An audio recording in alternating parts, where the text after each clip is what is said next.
Allahu Akbar, Allahu Akbar, Allahu Akbar, la ilaha illallah. Allah Subhanahu wa ta'ala memerintahkan dalam Qur'annya, A'udzu billahi minasyaitonir rajim. Bismillahirrahmanirrahim.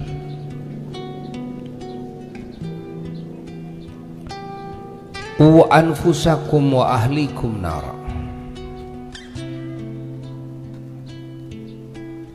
Yang maknanya wallahu alam bimuradihi bidzalik, jagalah oleh kalian diri kalian, wa ahlikum dan keluarga kalian.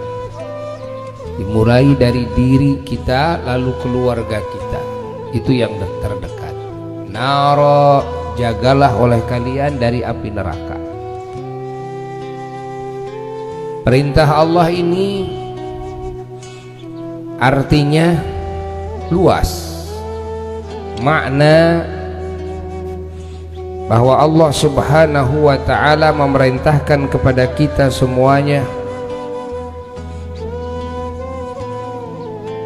agar kita semuanya menjaga diri kita dan diri keluarga kita dari api neraka.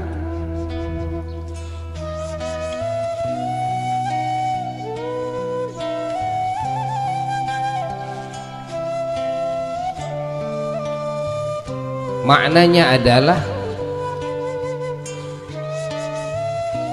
kita diperintahkan oleh Allah pertama-tama rajin mencari ilmu Allah. Kita dulu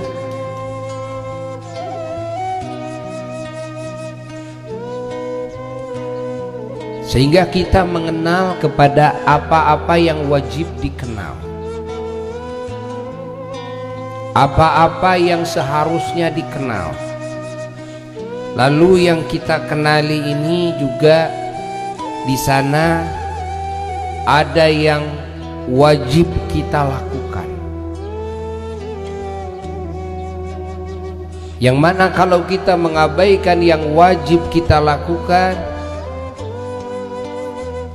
kita tidak bisa terjaga dari api neraka.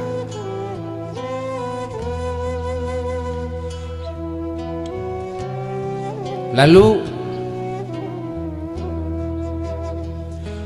ada yang sunnah kita lakukan. Yang sunnah kita lakukan, kalau kita lakukan menjadi keuntungan tambahan bagi kita. Kalau kita tidak melakukannya, kita tidak berhadapan dengan siksa Allah, walaupun berhadapan dengan kerugian. Yakni kerugian itu ketika yang lain mendapatkan banyak tambahan bonus-bonus nikmat, derajat, warna-warni pahala, kita tidak mendapatkannya. Lalu dari apa yang harus kita ketahui, kita harus mengetahui apa yang dilarang oleh Allah, yang diharamkan oleh Allah. Yang mana jika yang diharamkan oleh Allah ini kita lakukan, berarti kita tidak akan bisa selamat dari ancaman api neraka. Supaya kita terbebas selamat dari api neraka, maka kita harus menjauhi yang diharamkan oleh Allah. Lalu yang dilarang oleh Allah ada yang makruh, di mana yang makruh ini menjadi bonus. Kalau kita bisa menjauhinya, maka Allah Subhanahu wa ta'ala memberikan tambahan bonus nikmat dan derajat. Tapi jika kita melakukan hal-hal yang dimakruhkan, kita tetap tidak diancam dengan api neraka.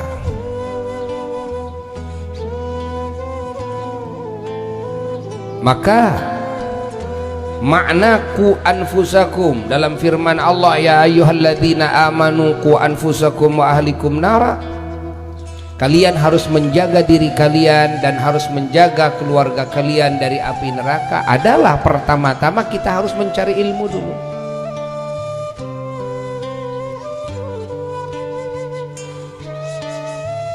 Lalu kita harus mengamalkan ilmu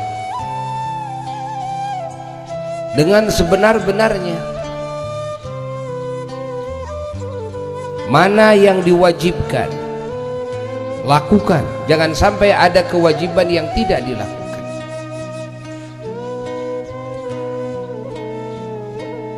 Agar kita terjaga dari api neraka. Mana yang diharamkan, jauhi. Jangan sampai ada yang diharamkan yang kita lakukan, agar kita terjaga dari api neraka. Setelah kita semuanya aman daripada ancaman api neraka karena kita memiliki ilmu dan kita mengamalkan ilmu, lalu kita harus menjaga keluarga kita. Istri kita jaga, anak-anak kita jaga, keluarga dulu. Setelah keluarga baru yang terdekat, yang terdekat, yang terdekat. Al-aqrab fal-aqrab. Mana saudara kita? Mana tetangga-tetangga kita? Mana sahabat-sahabat kita? Jaga mereka semua daripada api neraka. Artinya giring mereka semua ke majelis ilmu, hadapkan mereka semua kepada ulama-ulama Allah, pesantrenkan anak-anak kita kepada para ulama, agar mereka mengenal kepada kewajiban-kewajiban mereka, agar mereka mengenal kepada perintah-perintah Allah yang wajib dilakukan oleh mereka, sehingga dengan melakukan perintah Allah terjaga dari api neraka, dan agar mereka mengetahui kepada larangan-larangan Allah yang diharamkan oleh Allah, agar mereka bisa menjauhinya, sehingga dengan menjauhinya selamat pula mereka dari api neraka. Maka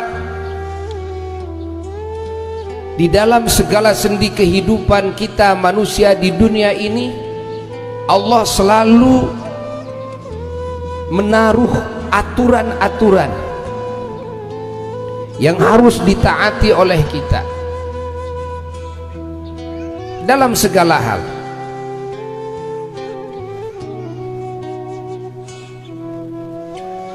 Yang mana aturan-aturan ini suka disebut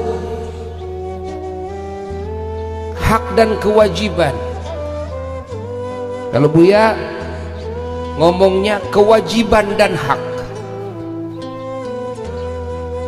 tidak mendahulukan dulu hak ya, dan kewajiban, tapi mendahulukan dulu kewajiban dan hak. Kenapa? Karena kalau berbicara hak itu adanya di yang lain, tapi kalau kewajiban ini hal yang harus dilakukan oleh kita. Paham?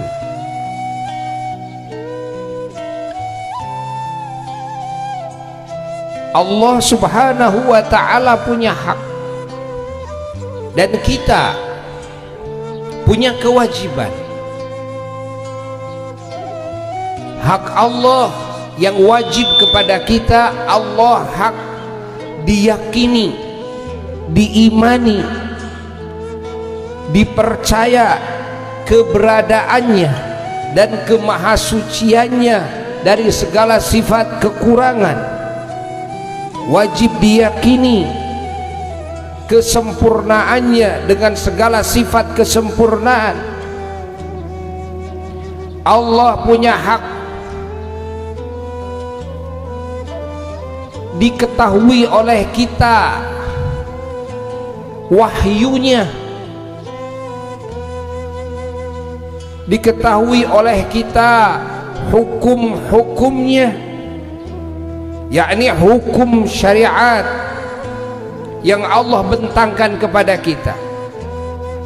Wajib dikaji oleh kita ilmunya, wajib juga ditaati oleh kita segala aturannya, wajib dilakukan oleh kita perintah-perintahnya, wajib dijauhi oleh kita larangan-larangannya.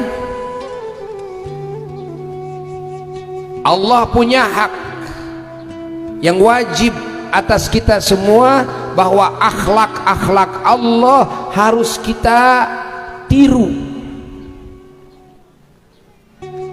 seperti yang diperintahkan oleh Rasulullah sallallahu alaihi wasallam, takhallaqu bi akhlaqillah, kalian harus berakhlak dengan akhlak Allah.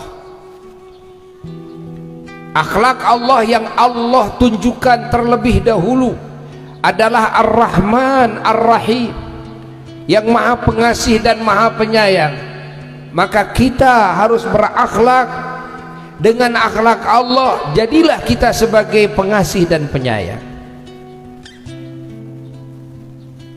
jadilah kita sebagai penyabar, jadilah kita sebagai penyukur, karena Allah As-Sabur, Allah Asy-Syakur. Jadilah kita sebagai pemaaf, Allah Al-Ghaffar, Al-Ghafur. Pahami oleh kita semua.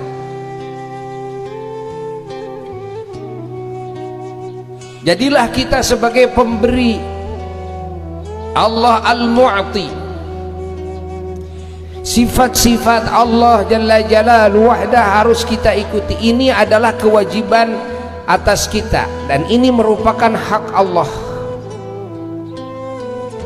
Allah punya hak diingat terus, Allah punya hak dipuji oleh kita, Allah punya hak dicintai oleh kita, Allah punya hak diagungkan oleh kita, Allah punya hak disandari oleh kita, Allah punya hak dipinta oleh kita,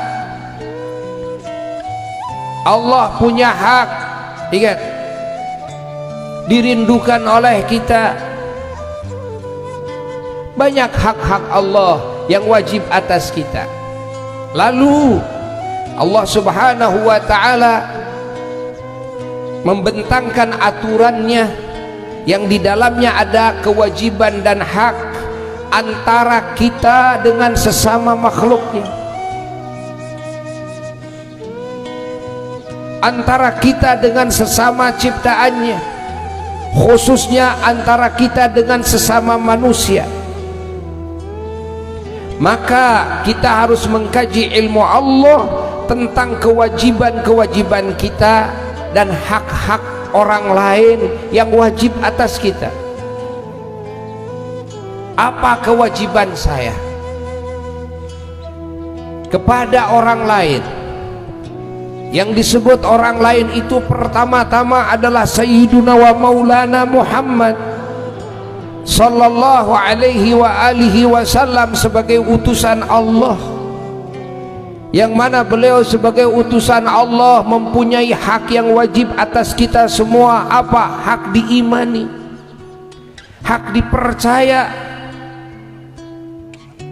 hak diketahui oleh kita sifat-sifat kenabian dan kerasulannya, hak diketahui oleh kita akhlak-akhlaknya dan kehidupannya yang oleh Allah disebutkan dalam Qur'annya, yang disabdakan oleh beliau dalam hadisnya tentang dirinya, dan juga disaksikan oleh para sahabat yang menyaksikannya, yang turun-temurun kepada kita beritanya tentang beliau.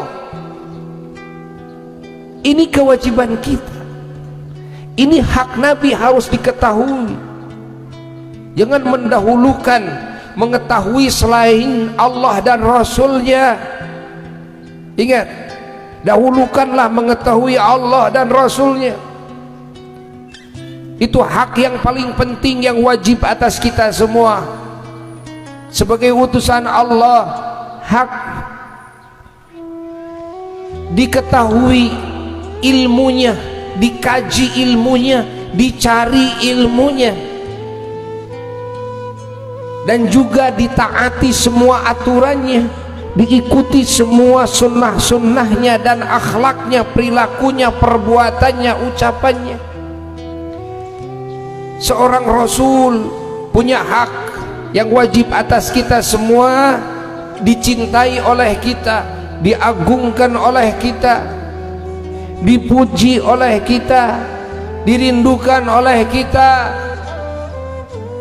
diperjuangkan dan dihidupkan ajarannya dan sunnah-sunnahnya oleh kita. Ini hak sebagai Rasul, hak sebagai Rasul, ingat. Lalu setelah itu kita harus mengenal kepada kewajiban kita yang berkaitan dengan hak-hak para ulama-ulama Allah, bahwa para ulama-ulama Allah punya hak. Apa haknya? Hak dipercaya oleh kita karena mereka sebagai khalifah-khalifah Rasulullah sallallahu alaihi wasallam, sebagai penggantinya Rasulullah sallallahu alaihi wasallam. Wajib kita percaya kepada ulama-ulama Allah. Ulama Allah hak dipercaya, hak diimani. Ulama Allah hak dikaji, dicari ilmunya, yakni ilmu Allah dan Rasulnya yang ada pada dirinya. Hak ditaati aturan-aturannya, yakni aturan-aturan Allah dan Rasulnya. Ingat, yang diajarkan oleh beliau, yang diperaturkan oleh beliau para ulama-ulama Allah. Hak dicintai, hak diagungkan, hak dipuji, hak ditiru semua akhlaknya. Fahami oleh kita. Dan kita juga harus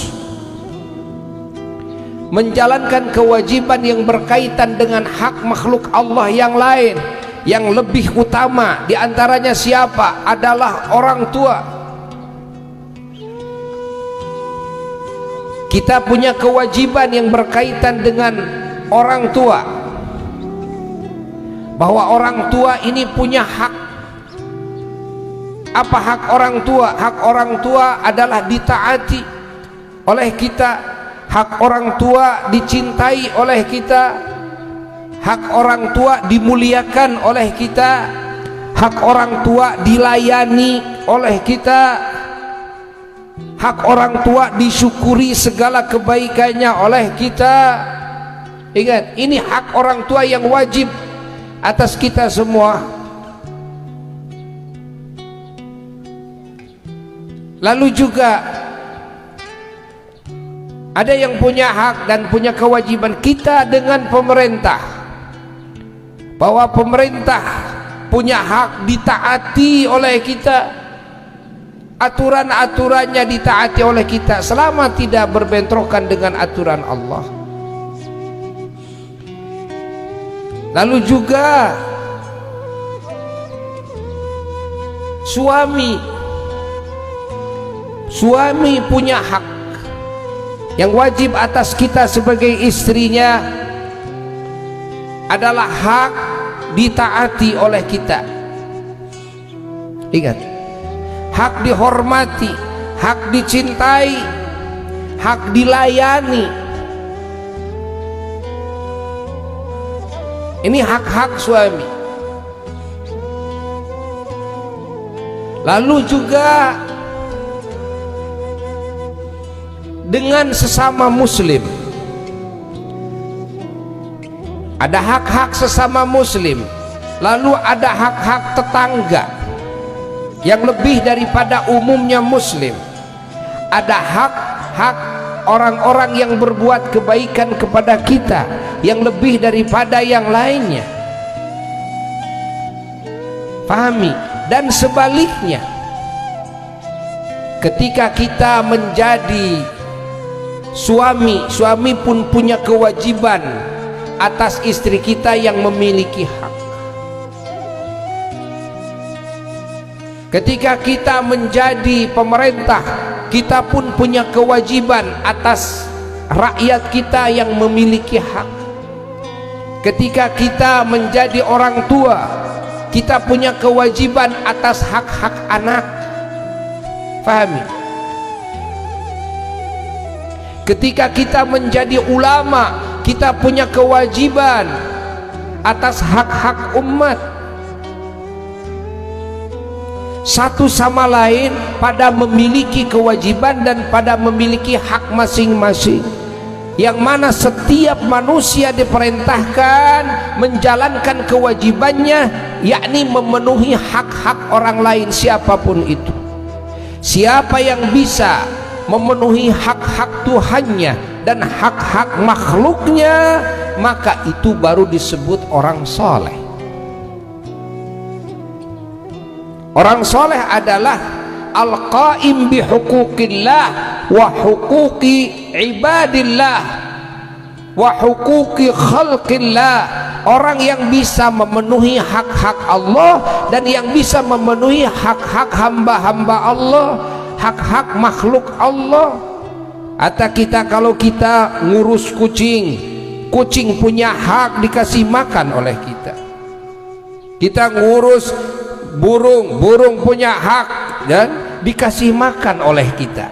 Kalau kita tidak ngasih makan, maka artinya kita tidak menjalankan kewajiban, tidak memenuhi hak binatang yang kita urus.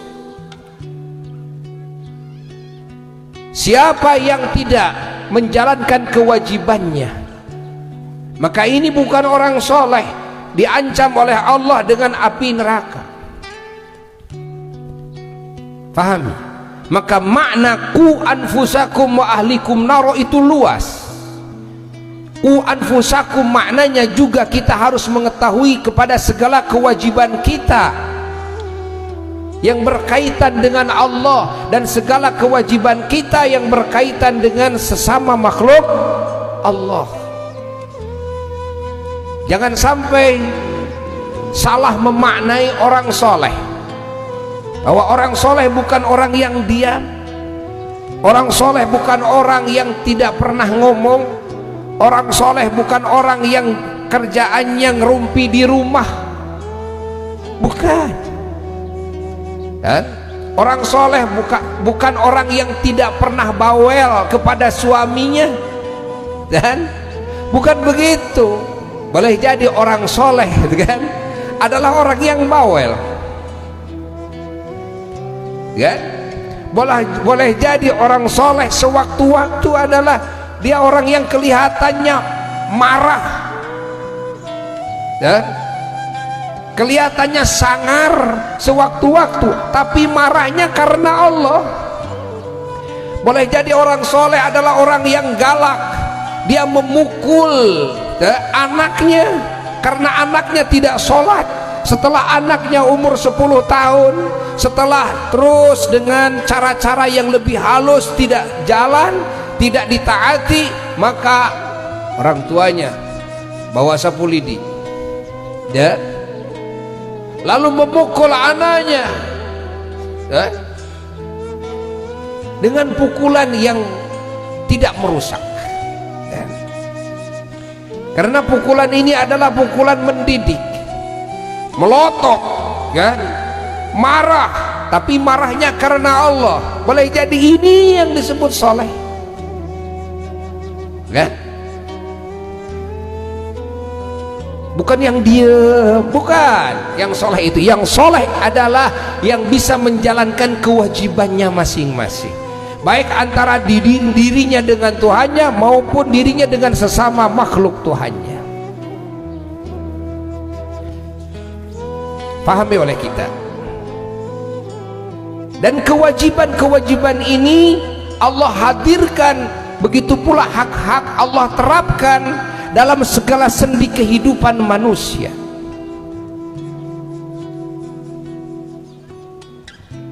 Bahwa yang disebut dengan hak dan kewajiban bukan hanya ada dalam rumah tangga antara suami dan istri saja, di mana kita sekarang berkumpul bersama-sama di dalam acara walimah nikahnya putra sahibul bait, putri sahibul bait, yaitu Neng Syifa dan Jang Rifki, kan? Sehingga ketika orang mau melaksanakan pernikahan dididik, kan, oleh penghulu, dikasih tahu hak dan kewajiban, agar suami dan istri menjalankan kewajibannya masing-masing, memenuhi hak teman hidupnya masing-masing. Namun sesungguhnya yang harus kita ketahui bahwa kewajiban dan hak itu Allah terapkan dalam segala sendi kehidupan, sehingga dalam segala situasi kondisi kita harus tahu kewajiban kita apa. Kita sebagai orang tua harus tahu kewajiban kita apa terhadap anak. Kita sebagai anak harus tahu kewajiban apa saya sebagai anak bagi orang tua saya. Kita harus tahu bagaimana kita sebagai orang yang berilmu, kan, punya kewajiban bagi umat yang awam. Dan kita sebagai umat harus tahu kewajiban saya bagi guru-guru saya dan ulama-ulama, apalagi bagi baginda Sayyiduna wa Maulana Muhammad sallallahu alaihi wa alihi wasallam. Kita punya saudara, kita harus tahu bagaimana kewajiban kita bagi saudara kita. Kita punya tetangga, kita harus tahu bagaimana kewajiban yang harus kita lakukan terhadap tetangga-tetangga kita. Kita harus tahu bagaimana kewajiban kita kepada pemerintah. Dan kita kalau jadi pemerintah harus tahu bagaimana kewajiban kita sebagai pemerintah bagi rakyat kita. Kita harus tahu sebagai majikan bagaimana kewajiban kita bagi karyawan-karyawati kita. Dan kita sebagai karyawan harus tahu bagaimana kewajiban kita sebagai karyawan-karyawati, kan, bagi majikan-majikan kita, pimpinan-pimpinan kita. Pahami oleh kita. Dan kita harus tahu bagaimana kewajiban kita sebagai muslim dengan sesama muslim, karena kita punya kewajiban. Ini harus diperhatikan oleh setiap muslim. Dan kita harus tahu kewajiban kita sebagai manusia, sebagai muslim hamba Allah dengan sesama manusia walaupun mereka non muslim. Kita punya kewajiban tetap. Jangan dianggap bahwa kewajiban itu hanya ada antara muslim dan muslim. Lah, tidak. Kita sebagai muslim punya kewajiban kepada semua manusia. Kita sebagai manusia punya kewajiban kepada binatang, kan? Fahami oleh kita semua. Kalau kita cuek terhadap hak-hak orang lain padahal mereka punya hak, maka kita artinya masih terancam dengan api neraka. Kita masih membuka pintu api neraka. Kalau kita ingin selamat daripada api neraka, ketahuilah kewajiban-kewajiban kita kepada Allah dan kepada semua makhluk Allah, lalu jalankanlah kewajiban tersebut. Baru kita aman daripada api neraka. Fahami oleh kita semua. Allahu Akbar, Allahu Akbar, Allahu Akbar, la